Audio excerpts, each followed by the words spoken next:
Hey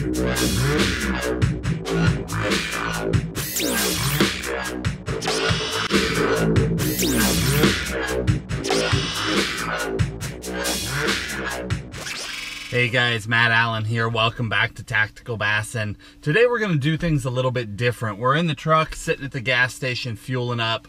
What we're going to do today is go break down a new lake. We've had that request so many times, and we really just hadn't had an opportunity to do it for a while. So today, I decided I'm going to roll down the road, go to a lake that I've never been to. It's a lake I've driven by maybe a half dozen times. But I selected it for a handful of very key reasons. One, largemouth and smallmouth are not the primary predator in this body of water. It has striper in it, and in a lot of the country you're fishing in lakes that either have striper or some other major predator. So we're gonna focus on a lake that has another predator.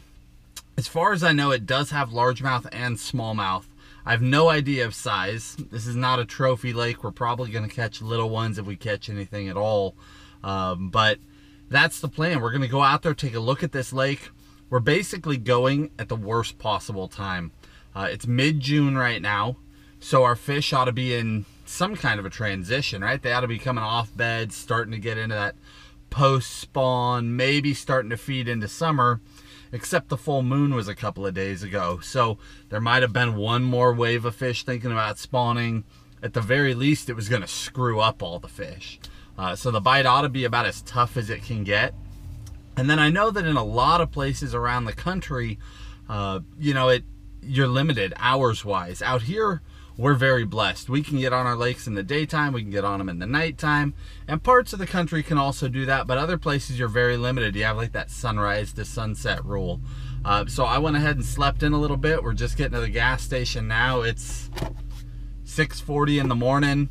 We're still an hour away from the lake, so we're probably going to be getting on the water about 8 o'clock. We've missed that morning topwater bite. And really what that's done is it's eliminated probably the easiest way to find fish, right? If you're going to a new body of water and you just want to find some fish, get there super early in the morning, just watch that water. You're going to see where those schools are active, if there are active schools, and that tells you a lot, especially in a place with striper. It'll tell you a whole lot because they're a low light feeder for the most part. So we're going to get there after that's over. I've taken a look at the topo map of this lake. There is not much going on. It looks like there's a couple little tiny island tops. Other than that, it's pretty much just a slow transitional bowl. It might be a little tough to find fish today, but we're going to get out there on the water, idle around, see what we can find. I brought everything from the swim baits to top water just in case, right down to a drop shot and a tube. We're gonna see what kind of fish are in there, what sort of structure they're sitting on, and whether or not we can catch them. I'll keep you guys updated throughout the day, and we'll see what happens. Ouch, there's some real life for you.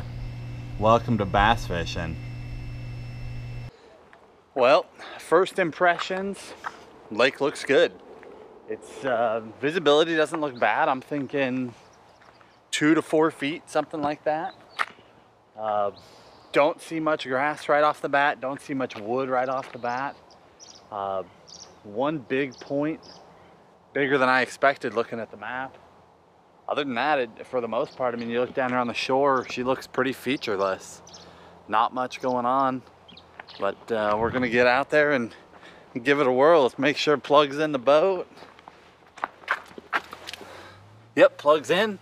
Get this thing unstrapped. We'll go chase him around, see what happens.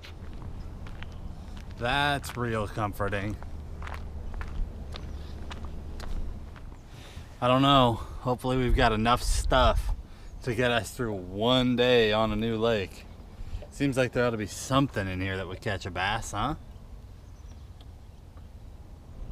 So I'm pulling away from the ramp, and the graph is just lit up, top and bottom. There are fish going on in this place. That's a good sign. I could see some bluegill suspended under the dock. There's a couple more down there. By all appearances, this may be a better day than I think. This lake is starting to look pretty stacked. So we're gonna run down lake. I don't know how well you guys can see, but basically I've got a big point over on this side and an even larger point there on the left, and then the dam down there in the background. And I think I'm gonna focus around those first couple of big points, although I gotta admit this stuff is looking pretty darn good. But we're gonna start out down there. We're gonna focus on some of that stuff and see if we can find some fish on the little bit of structure that is in here, and we'll go from there.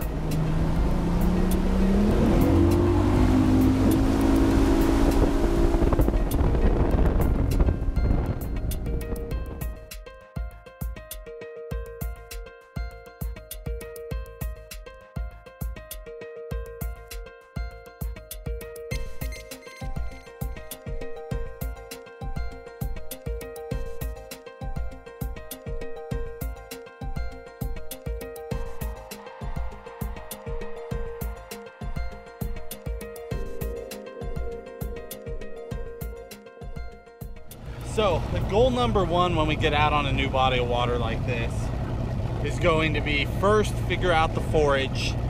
Second, try to locate fish. Like I told you, I saw some bluegill at the dock. I'm just gonna go out on the limb, say there's a bunch of shad in here. There is in pretty much every lake in this area. Helps that we already know that. I mentioned that we were gonna run down to these first couple of points. So it is still fairly early in the morning. It's what, it's 8:08. Jeez, look at that bait. There is shad in here. It's about 8 o'clock in the morning. So what I'm gonna do is, even though I don't know the lake yet, I'm jumping up on this first point. It looks obvious on the map. I'm gonna start out throwing a big bait. Basically our arsenal to start, we got a topwater, a big swim bait, and like a little paddle tail, very finessey, and an underspin and a deep diving crankbait. The reason why I chose an arsenal like that is that I want to be moving quickly. I don't want to spend a lot of time in one place. Once I locate some fish, then we'll slow down. We'll throw a jig, a tube, a drop shot, whatever we need to do if it turns out to be a finesse smallmouth fishery. But for now, we're going to cover some water quick, probably throw the big bait and just see if we can raise a fish real fast. And then once I start losing this little bit of morning, we're really going to go idle the lake, check all the structure, and make sure we're not missing something major.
Well, it's not much of a start, but little largemouth.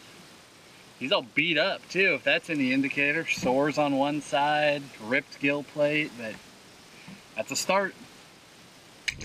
So it's about 8:45 now. We got one small largemouth in the boat. Definitely not the fish that we're looking for, but it's a great indicator. What we're doing is we're fishing this point. What I didn't expect here is that there's a ledge. So this point, you know, it doesn't look like much. If anything, it looks like it ought to run out this way, but it doesn't. It's got a break on it that runs right out through here, just running for open water, and seems to be in that like 3 to 10 foot range on top, breaking into very deep water. So I'm starting to just fish that ledge. It's got a few arches on it. I'm seeing a lot of topwater activity up on top. I threw it, some of it didn't get anything. Really doesn't look like bass. Almost has a trout look to it. Maybe there's trout in here. Definitely saw a couple things that looked like carp. But we're starting to piece it together. One fish in the boat right off the bat's a good indicator.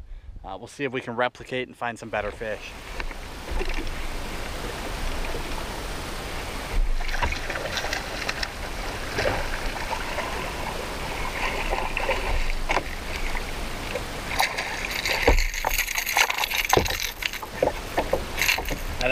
talking about.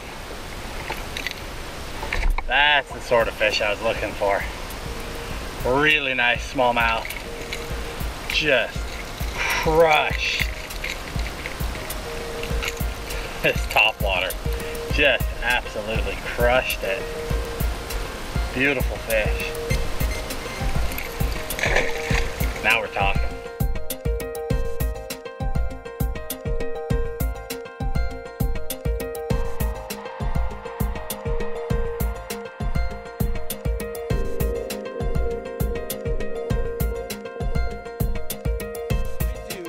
Which is not an advertisement for anybody.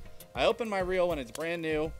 I put one brake on, one brake popped out, 5 brakes in. So basically what that is. You have a lot of various types of fish relating to the same type of structure. You know, the main lake points have schools of whites. They have schools of, big schools of gizzard shad out there on them, and schools of bass. So, you know, we spend a lot of time trying to break down and distinguish from what was what. So we spent a lot of time on the hummingbird onyx today, and you know, that paid off big. We found 2 good schools of fish, and both of them, you know, gave us quality bites. As far as baits, you know, we stuck with the 6 and the 10XD. Those are really my mainstays for cranking. I'm starting to use the 8XD a lot more around brush and things like that, but I mean, my old